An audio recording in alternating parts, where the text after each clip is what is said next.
శ్రీ గురుభ్యో నమః. శ్రీ మహాగణాధిపతయే నమః. శ్రీమాత్రే నమః. అందరికీ నమస్కారం. ఒక వస్తువును వర్ణించాలి అంటే ఉపమానాలు కావాలి. కానీ వర్ణనకే అందనంత గొప్పగా ఉన్నదాన్ని వర్ణించాలి అంటే కవికి ఎంతటి ప్రతిభ ఉండాలి? బురదతో ఉన్న పాదము మరో బురదను కడగటం సాధ్యమేనా? త్రాసు ఉన్న చోట సాటిలేనితనం ఉండటం సాధ్యమేనా? వినడానికి విరుద్ధంగా అనిపించినా కామాక్షీదేవి పాదాల విషయంలో ఇది అక్షర సత్యం. అమ్మవారి పాదాల ముందు త్రాసు పెట్టినా దేనితోనూ తూచలేనంత గొప్పతనాన్ని మూకకవి ఎలా వర్ణించారో ఈరోజు మూక పంచశతిలోని 45వ శ్లోకం ద్వారా తెలుసుకుందాము. ఇప్పుడు పాదారవింద శతకంలోని 45వ శ్లోకము. అవిశ్రాంతం పంకం యదపి కలయన్ యావకమయం నిరస్యన్ కామాక్షి ప్రణమనజుషాం పంకమఖిలం తులాకోటిద్వంద్వం దధదపి చ గచ్చన్న తులతాం గిరాం మార్గం పాదో గిరివరసుతే లంఘయతి తే. కామాక్షి అంటే ఓ కామాక్షిదేవి. కామాక్షి అంటే కేవలము అందమైన కన్నులు కలది అని మాత్రమే కాదు. కా అంటే సరస్వతీదేవి వాక్కు, మా అంటే లక్ష్మీదేవి సంపద. తన 2 కన్నులతోనే అటు విద్యను ఇటు ఐశ్వర్యాన్ని ప్రసాదించే తల్లి అని అర్థము. గిరివరసుతే అంటే ఓ శ్రేష్టమైన పర్వతరాజపుత్రి అంటే పార్వతి. పర్వతం స్థిరత్వానికి గుర్తు. హిమవంతుని పుత్రికగా అమ్మవారు భక్తుల హృదయాల్లో స్థిరమైన భక్తిని, నిశ్చలమైన జ్ఞానాన్ని ప్రసాదిస్తుందని దీని అంతరార్థము. పర్వతం కఠినమైనది, కానీ దాని నుండి పుట్టిన అమ్మవారి పాదాలు అత్యంత సుకుమారమైనవి. అంతటి సుకుమారమైన పాదాలు భక్తుల కఠినమైన పాపాలను అంటే పంకాన్ని లేదా బురదను ఎలా హరిస్తాయి? తే ఈ భాగానికి పాదహ అనే భాగాన్ని కలిపి చూస్తే తే పాదహ అంటే నీ పాదము, తే అంటే నీ యొక్క, పాదహ అంటే పాదము. అవిశ్రాంతం పంకం యదపి కలయన్ యావకమయం.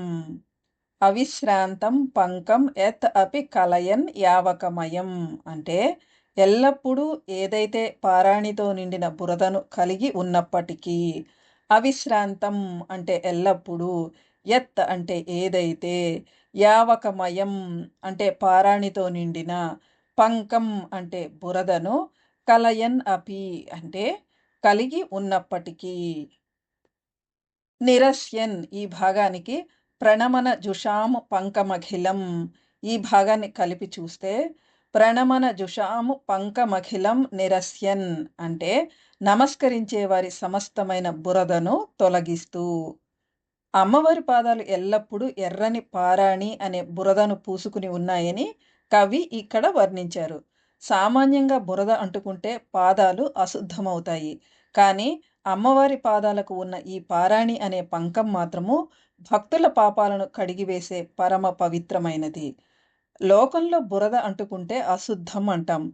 కానీ ఇక్కడ చమత్కారం ఏమిటంటే బురద పూసుకున్న అమ్మవారి పాదము తనను ఆశ్రయించిన భక్తుల అఖిలం పంకం అంటే సమస్త పాపము అనే బురదను కడిగివేస్తోంది. ఒక బురద మరొక బురదను పోగొట్టటం అనేది లోక విరుద్ధం. కానీ అమ్మవారి దివ్య పాదాల విషయంలో అది సంభవం.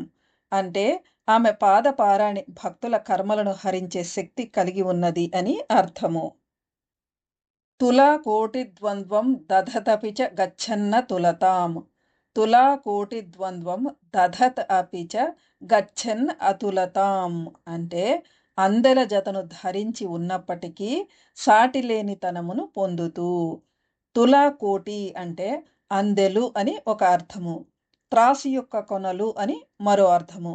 త్రాసు ఉన్న వస్తువుకు సాటి లేదా సమానమైనది ఏదో ఒకటి ఉంటుంది. కానీ అమ్మవారి పాదాలు తులాకోటిని ధరించినా కూడా అతులతాం అంటే సాటి లేని స్థితిని పొందుతున్నాయి.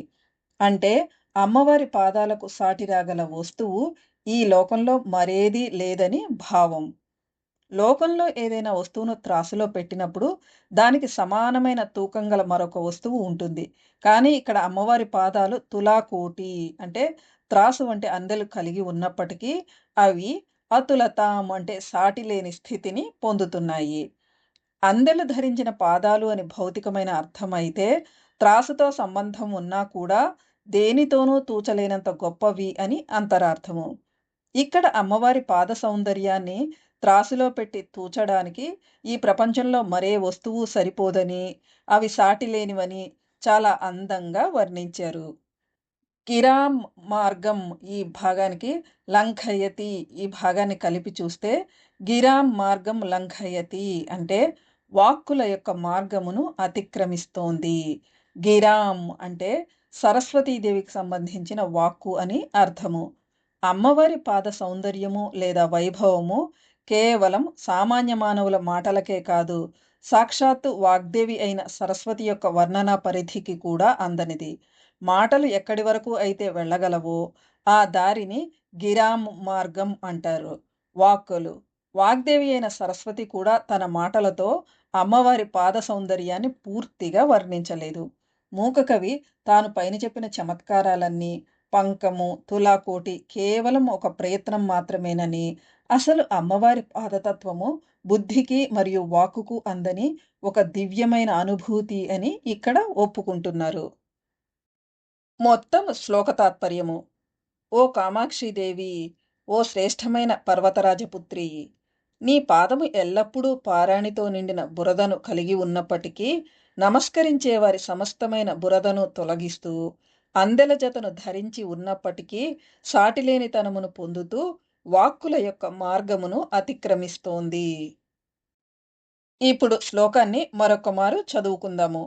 అవిశ్రాంతం పంకం యదపి కలయన్ యావకమయం నిరస్యన్ కామాక్షి ప్రణమనజుషాం పంకమఖిలం తులాకోటి ద్వంద్వం దధతపి చ గచ్చన్న తులతాం గిరాం మార్గం పాదో గిరివరసుతే లంఘయతి తే. చూశారు కదా, అమ్మవారి పాదాల పారాణి మన పాపాలను కడిగేస్తుంటే ఆమె అందెలు సృష్టిలో మరే వస్తువుతోనూ తూచలేనంత గొప్పతనాన్ని కలిగి ఉన్నాయి. మూక మహాకవి చెప్పినట్లుగా అమ్మవారి పాద సౌందర్యము కేవలము వర్ణనలకు పరిమితం కాదు, అది మన హృదయంతో అనుభవించవలసిన అనుభూతి. మీరు ఎప్పుడైనా కాంచీపురంలోని కామాక్షి అమ్మవారిని దర్శించుకున్నప్పుడు లేదా ఆ తల్లి పాదాలను స్మరించుకున్నప్పుడు ఈ శ్లోకంలోని భావాన్ని ఒక్కసారి గుర్తు చేసుకోండి. ఆ తల్లి పాదపద్మాలకు శరణాగతి వేడుతూ స్వస్తి. శ్రీమాత్రే నమః.